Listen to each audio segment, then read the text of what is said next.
All right, another important factor is the ability to load her hips, not rotationally this time, but just up and down vertically. Two terms we're going to talk about. We're going to get into a triple flex position. We're just going to have her do a backwards lunge, step back lunge, and hold right there. So we're actually taking the ankle, knee, and the hip. That's the triple. There's 3 joints there, and we're bending them or flexing them and come back up. In sports, the ability to go from triple flexion, that bent position, to an extension position here is extremely important. But how this gets done is oftentimes the difference between an okay athlete and a really explosive athlete who's fast, who can run, who can jump, right? So I'm going to ask her to do that backwards lunge again. She's going into triple flexion, but the way she's doing it now is a little different. I'm asking her to actually hinge at her upper body. She's actually hinging at her hip, but she's taking her upper body more forward. That allows her to get more into her butt, backside of her hips, and her hamstrings more instead of just using quads. Okay, come on back up. Now go with your upper body straight. So this is the common way a lot of athletes do it, right? This is how they do their lunges, their backwards lunges. There's a little bit of hip activity going on, but predominantly what happens is the quads are doing most of this. So go ahead and come back up. If I ask her what she feels, she's going to feel that much more in her quads.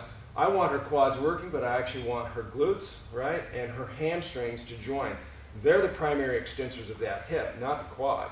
So go ahead and do your backwards lunge, hinge at the hip, let your upper body come forward, and repeat that for me. So that's a much better pattern for triple flexion and now triple extension where we're trying to get the body straight. Here's the other key.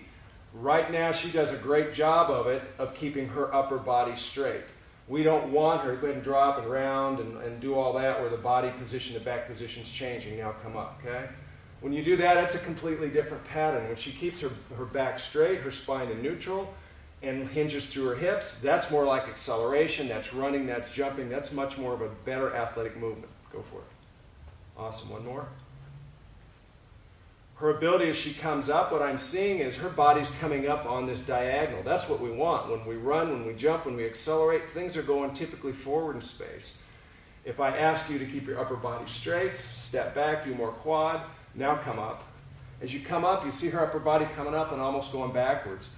So oftentimes I talk about what's called a force vector. That's just a simple line of where the forces are going.